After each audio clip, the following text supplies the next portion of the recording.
Hello everybody, my name is Aceface. Today we're going to be running some T5 Abyss. So I've been running a lot of missions recently. Now I'm going to be running a bit back to the good old T5 Abyss. So I wanted to just get a bit of cash. Oh, I forgot to repair my drones. They're all just battered up. Well, we got the faction ones at least, because those guys are going to die really quickly. You know, the Tech 2 drones, they have very little HP, and then plus they're already damaged. Oof, they're going to die very quickly. Especially since we've got Deviant Automatic Suppress here, and these little drones, they go crazy when it comes to attacking drones. Oh, skilling spray also. So I was wanting to just get a bit more cash. I'm pretty much out of cash. I'm broke. It's because I spent a lot of the ISK on actually skill books, because I've got like a plan of skill training plan to basically, it's not like that efficient, or it's not what people usually do. It's basically I want to be able to fly every single ship you can fly in high sec, because for the last like 1 or 2 years I've mostly been in high sec, so I feel like I'm pretty much going to be here for quite a long time. So my plan is to just be able to train everything in high sec. So that includes freighters, that includes jump freighters, includes like all freighters, all that kind of stuff. So I've just finished buying all the skill books, and that costed me quite a bit of risk actually. The freighter skill books, actually, they were very expensive. They costed just like 80 mil or something each, or something like that. A little bit more one of them, but the jump freighter one cost like 100 mil. But I've at least got all the freighter books now, and all the books in general for the high sec ships, but I have got very little ISK, and I don't like to see little ISK in my wallet, because sometimes, you know, you want to maybe like buy a ship just to bring out somewhere, or you want to maybe, you know, just go to low sec, or maybe you want to like buy some cool item. You know, it's always good to have some ISK in reserve, and that's what I'm trying to do now. And something I was actually thinking of is actually buying a new L4 mission running ship. So you know how I've been talking about the Paladin a lot. So the Paladin is like obviously a good ship. It's good for doing the full clear style of missions. And I think it's really good. I talked a lot about how it's really annoying that it's like a gank target. It's like gank haven, and it's very sad, you know, seeing how the ship is so cool, but it's like you got all these gankers all over the place who really want to just kill you all the time, and they're out for you because they just want to see that it's 1.5 billion Paladin Marauder dead. And even though my Marauder is, you know, it's only Tech 2 fit, it's not at all worth it economically to gank it. It still is worth their time because they want to have a big kill in their kill melee, and I can understand that. I mean, they're bored, you know, or they just want to have some fun. So it's just for fun, you know, fun is the price they get. But it's a bit unfortunate because of that. So I want to have a different ship that is not as attractive gank target. So I was thinking maybe just like something I've been thinking of buying for a long time is the Barghest. Actually, the Barghest is apparently a very not so popular ship, and that's why I like ships that are not so popular, but they can do the job well because it's kind of unique. Because they apparently are very good at doing L4 missions, or at least doing like the blitzable missions, the ones that can be done very fast, not for full clear style like the Paladin, but the. Oh, got a lot of dissipates here. Let's go for them because we don't want to get neutered the hell out. Okay, let's unlock these lancers here. Those guys are useless. Let's go for the Scylla Tyrannos there, and then go for the dissipator over here, and then pop the extraction node. Yeah, the thing is, the Barghest is really good because it's really fast, and that's very important if you want to run the quick missions. So blitzable missions are basically like missions that give the as far as I understand, they're ones that are done very quickly but can give very good payouts, and they usually are dependent on your speed. You're just completing the mission as fast as possible to do the mission objective to get as much LP as possible. It's not like to gather loot or, you know, to salvage stuff. It's just to complete the mission as fast as possible. So there's certain types of missions that, and I've gone over these before in that Rattlesnake guide where I showed like a spreadsheet of missions that are blitzable. And apparently the Barghest is actually a very good ship. The Microwarpdrive and Barghest are two very good ships, or the best ships for blitzing, or very popular, or not popular, but not the Barghest, the Microwarpdrive is more popular, but they're all recommended by this very good guide I found, by Anis Oromara on the forums. And the Barghest is very good because it's just got an amazing speed, so that is very necessary to be able to, you know, do the missions quickly. You have to get around, right? Oh, I have to recall our drones, taking a lot of drones. taking a lot of damage. You want to be very fast, and also this is the main thing, the Barghest has actually a really good damage projection range because it has a bonus to velocity of missiles. So if I'm using a cruise missile fit, I can actually achieve almost 1.1k DPS, just a little bit less than it. And then I have, like, I think it's almost 200 kilometers range, so I can hit anything I can lock up, and that's about like 110 kilometers, so I can hit almost anything. As well as being able to just do a high amount of damage. And since the Barghest has a velocity bonus, then the missiles will be arriving very quickly. So you know how I was like using the rattlesnake, right? There's like, you know, I was using cruise missiles.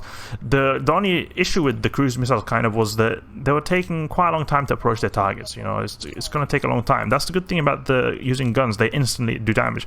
Well, with the Barghest, you still got the insane range of the cruise missile. In fact, even better, because of the velocity. Improved velocity improves the distance traveled. You also get them applying the damage pretty quickly, so that is very helpful. So I'm thinking of buying a Barghest. I'm not 100% sure, but I'm thinking of buying a Barghest. So that is what I want to do, and also because it'll be a less attractive gank target. Like, obviously a Barghest is still quite, oh wait, large disintegrator specialization. Ooh, nice, 25 mil, just like that. The Barghest obviously will like attract some gankers because they're really bored, but it'll not be as hard, easy to get ganked, because unlike the Paladin who's just stuck in place, you know, with the Bastion module, the Barghest will be jumping all over the place, blitzing missions like really fast. So I can imagine it'll be a bit harder to catch if a gank target also wants to go for it, and it will be a lot like less shiny. Like, it'll still be expensive because Barghest still are quite expensive ships. They'll not be at all as big as a Paladin. And that's pretty much why I want to, well, I think it would be a good idea. I'm not 100% sure, as I said, but I really want to have a good L4 monitoring ship, because the thing I love about L4 missions is that they're very relaxing. So I'm doing T5 sites right now, and this is what I do the best way I have of earning ISK. But then I also want to just do some kind of activity that is very relaxing. You know, L4 missions, that's my relaxing activity. And the thing is, using a Marauder is not that relaxing because you're worrying about people ganking you. If you're doing just blitzing them all the time, the missions, you don't have to worry too much about gankers, or as much, then I can imagine it will be very, you know, a very relaxing activity. And that's the whole deal. Like, when I say a relaxing activity, I don't mean like a really ISK efficient activity. It will give decent ISK, actually. I think the Barghest is pretty good, but that's not the whole point. It's more like just when I come back from university, you know, I'm pretty tired, I don't feel like running the Abyss, I just go and run some L4 missions. It's very relaxing.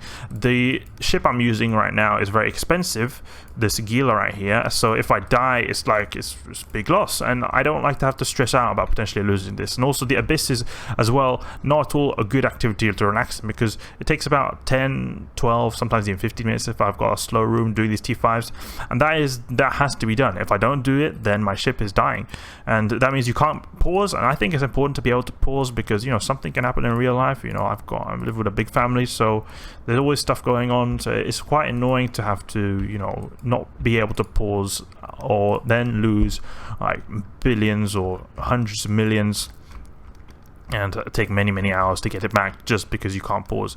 So that is also a reason I really do not like running the T5s, but I run them because this is a pretty interesting interactive activity. You know, it's not super easy. I mean, it's quite easy in my ship right here, but you have to like pay attention, and also it's just so damn good in terms of the ISK. This is by far the best ISK making activity I've ever had in EVE Online. I've never made as much ISK as I have in my entire EVE career as I have in the T5 Abyss, like I'm doing now. Okay, let's go to the next room and see what we've got here. Just more cruisers. It seems like the waves have been pretty like simple. Just sleeper cruisers, a bit of rogue drones in the beginning. I'm going to use the faction drones because they've got so little HP in those Tech 2 drones that you need to switch them out. And I was wondering, I've changed a bit of settings because I like the Abyss ambience. I don't know if you can hear it. There's a bit of an Abyss ambience. So I don't know, what do you guys think about that? Is it annoying, or do you like it? I think it adds a bit of immersion to it. I like hearing a bit of the gameplay sounds as well. Like, it's, you know, main thing is the voice, obviously, but, you know, it feels a bit more immersive if you can hear a bit of the background noise. And I think that the background noise in the Abyss is pretty well done. Like, it really feels kind of like a spooky kind of style. But if it's too annoying, maybe then I can turn it down a bit. But I'm just testing this out. I'm not really fully aware of what is annoying and what is not annoying. And it also kind of depends from person to person. So if a lot of people says that turn it down, then sure thing, I'll turn it down. Okay, so let's go to the extraction node over here. You get a lot of ISK. I've heard people asking me, people asking me questions if it's worth to grab these. Definitely worth it. You get about half my ISK comes from these. Sometimes more, sometimes less, but depending on like how lucky the bioadaptives are. The thing is, you can think of it like this, right? The bioadaptives, they're like the wild card. They can be sometimes really high, but then they can also be sometimes quite crappy. So it's like a kind of wild card, right? Then you got the extraction nodes, which are kind of a bit more consistent, but they don't give crazy amounts, but they do tend to give quite like a decent amount. So it's like substantial. So I would say about maybe average, maybe slightly less. It really depends on how much the bioadapters give, but about maybe half of the ISK comes from these bio or these extraction caches, depending on how lucky you are. And I think that is just really good because you're just getting more ISK out of your filaments. You know, your filaments, they do cost something. This Celtic Electrical I've got costed 15 or 17 mil, something like that. So you want to get the most out of these filaments because they the price does add up, you know, over time. So if you get more out of each filament, then it's going to increase your ISK efficiency. And also that's something that's so good about the Gila, because I'm using my MWD just to cruise around, wreck these guys, and just grab these loot cans. I can use this with my long-range drones, long-range control range or drone control range. It's very easy to, you know, space them out and just attack things while I gather the loot. Let's keep a range here on the origin conduit while we're waiting for these remaining ships to die. Okay, and also my light missiles they don't have a crazy range, 33 kilometers, but it's still often I can hit them with the light missiles even if I am traveling like between the, you know, these extraction caches. And you can also kind of manually pilot a bit so that you can like make the like path a bit more efficient so you can hit more people. It usually comes to I just approach them directly. I don't really have much issues with that. You can see here they're all within my light missile range, so I'm able to hit them very easily. Very easy peasy. We've got a bit. You know, I've actually noticed the Lucid Sentinels. They can newt out quite a bit. Like usually sleepers don't newt out quite a bit, but the Lucid Sentinels in particular, they newt out quite a bit if they come close. They can. But the thing is, the Lucid guys, they don't usually have a particularly dangerous EO. They don't have scrams like Trigalamians do. So I have a very easy time at avoiding them or keeping at range of them. So that's why I don't usually encounter the newts. But the Lucid Sentinels do usually newt quite a bit if they get very close, because newting, as well as almost all EO in the game, becomes a lot more effective the closer you are. They have like an optimal range. Their optimal range is quite short, at least when it comes to these NPCs right here. So if he comes like very close to me, then he's going to be newting more. And I've definitely noticed that. Like I've noticed my Capacitor go to like 25% sometimes when I get a lot of these Lucid Sentinels on my tails. It was a bit dangerous, but I mean, obviously my Gila is so good that it doesn't really matter. Alright, this T5 site done. So I was thinking of maybe buying a Barghest. I'll see about that. And just discussed a little bit about, you know, these T5s and gathering loot caches. Hope you guys enjoyed this video. If you did, please leave a like and subscribe. I'll catch you guys later.